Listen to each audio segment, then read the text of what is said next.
Hey everyone, it's Dinosaur. It's a little late tonight, but we're gonna get these in. Kind of a few reviews. The first one I wanted to talk about. I was asked to review this movie from Dumb and Dumber, which is Jim Carrey and Jeff Daniels.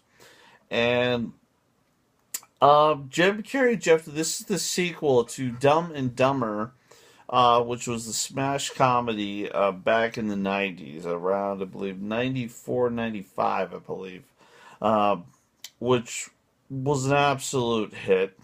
That, and I watched it in the theater probably about two or three times.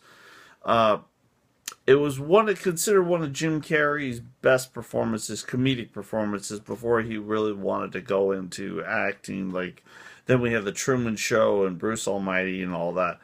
Lately, Jim Carrey hasn't really done that much. He's done like Kick Ass 2, but it's been really bizarre, such as like Jim Carrey said, like with Kick Ass 2, which was a smash in the theaters, that he wouldn't have done it because how violent it was.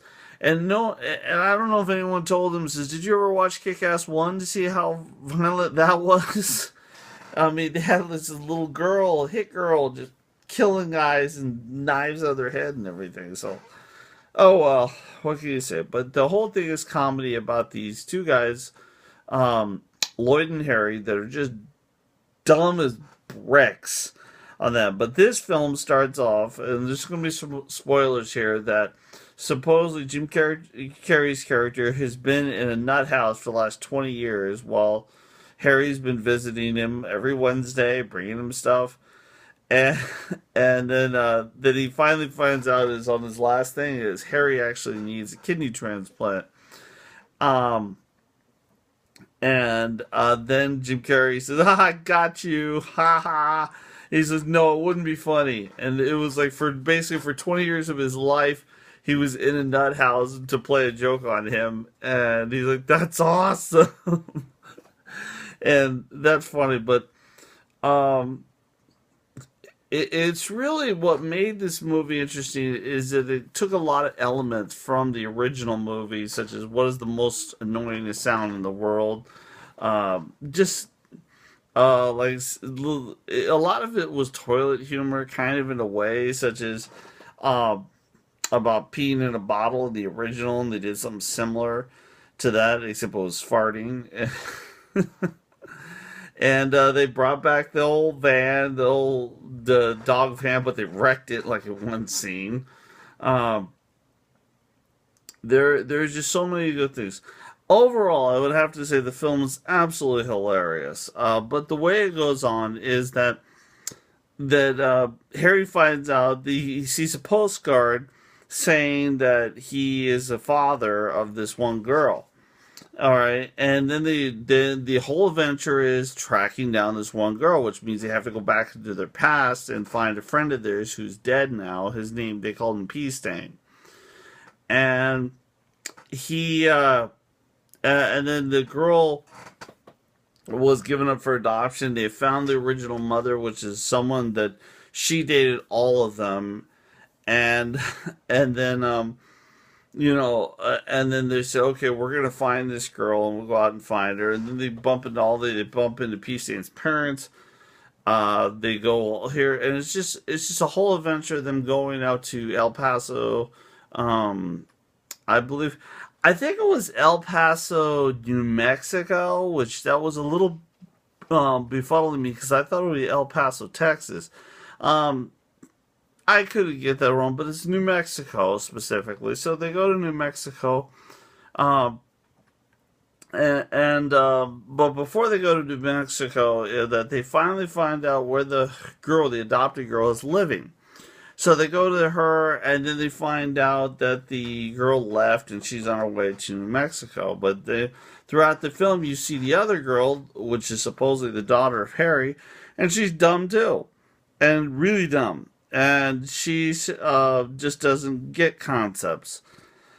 Um, so anyway, they finally found her, but then when they finally get a picture of her, Lloyd, I believe, is like falling in love with the picture, And then he finally meets the girl, and then he like talks to her, and then after she reveals the backstory, or finally the letter from the mother's read, Lloyd realizes, holy crap, I must be the father because I was with her mother on that day in that van at this makeout spot.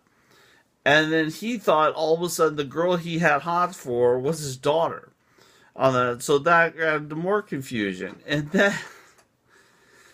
then they was just confusing. There's so many different things about this film that was actually hilarious. I mean, it's just a crazy film on that, and then he's like, oh, he's confused. This now, Harry is still thinking the father told Lloyd that you're not good enough for my daughter.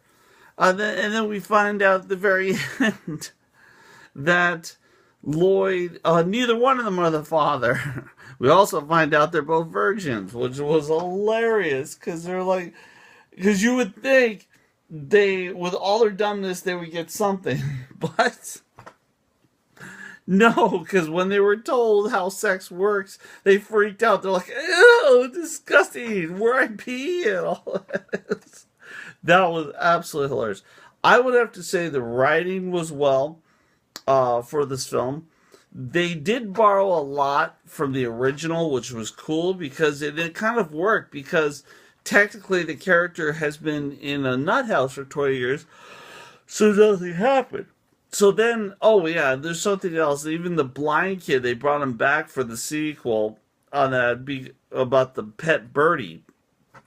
And now he deals with exotic birds, and then the exotic birds start dying due to pop rocks and their cat. This crazy, crazy day. But that's real. That is real. Unfortunately, that's really cruel to laugh about it and say it's pop rocks, but pop rocks with pets, bad combination. Their stomachs will explode. They're not like humans. That goes back to the urban legend whether or not a child died due to Pop Rocks and Coca-Cola. I don't know if that story is true, but I do know with animals that they cannot handle Pop Rocks. It will kill them. Including, I've heard even if you give enough, it'll kill a horse. And that's scary. And, but... and then they go on with their lives, and then that was pretty much it. Like I said, they borrowed a lot of stuff from the past, but it made sense because the guy's been in a coma for 20 years. So why would they learn really anything new? They also took a little more extreme jokes as far as like poo and all that, but then some of their just crazy antics were hilarious. Like I almost died laughing when they had these funnels in their pants and the guy poured 2 ices down their thing. And I was laughing my ass off when he did that. And I was like, how could you be that stupid? But it's funny. That's what it meant for. The thing I didn't like is when Harry or no Lloyd pushed Harry into a bush. And that's because it's happened to me. And that sucks. But then at the very end, they found 2 girls. They're hotties, and they both pushed them into bushes. Dumb and Dumber. It is definitely worth the laugh. I thought the review, Amazon, because I saw this on Amazon only reviewed it about 3.5 stars, which I thought that was a little harsh. Now, I'm not too sure why it got such a low review, but the original got such a high review. It didn't make a lot of sense to me, even though the jokes, they were all funny. I don't remember one part rolling my eyes going, oh, whatever, this sucks, you know. On that, I enjoyed it absolutely thoroughly. It's something for all to think about. On that, I don't really have an answer for it, but I will say it's definitely worth the rental. It's definitely worth. I don't know if it's worth seeing in the theaters. It's definitely worth the DVD rental or the instant video. I think it was a really good one. It complements here, but nothing beats the original. The original was just the unknown classic. And I still say one of my favorite scenes is when Jim Carrey Jim Carrey goes into fantasy mode where he becomes like a kung fu warrior and he rips out some guy's heart out and like eats it and then puts it in a doggy bag and gives it to the guy, and he's like dying right there. Or like when the guy, this is my fiance, and all you see is Jim Carrey and he just goes die, and he's like, huh? They're like, Lloyd, huh? that That is absolutely hilarious. That they were genius on that. So I'd say the writing was A plus. I thought it was a lot of it was just great. It was almost on a Jackass level quality of funny on that. Whereas that these guys are so dumb. You see, that was the difference. These guys are so dumb that you would actually believe they would do this stuff in real life. On that, whereas Jackass, they say this is my name is Steve-O and we're doing X, and it could be like the big hand open the door or just whatever, but it was the same level and it was hilarious, just funny humor. I had a great time. I think it's definitely worth a watch. I also have the fudge. I got fudge with it as well, and the fudge was absolutely delicious. Anyway, this is Dinosaur. I hope you enjoyed the review. I know it's a short one because honestly, there's so many things to cover in that film. Is absolutely just hilarious, and I think it's just worth seeing. And I hope you all have a good night. Bye.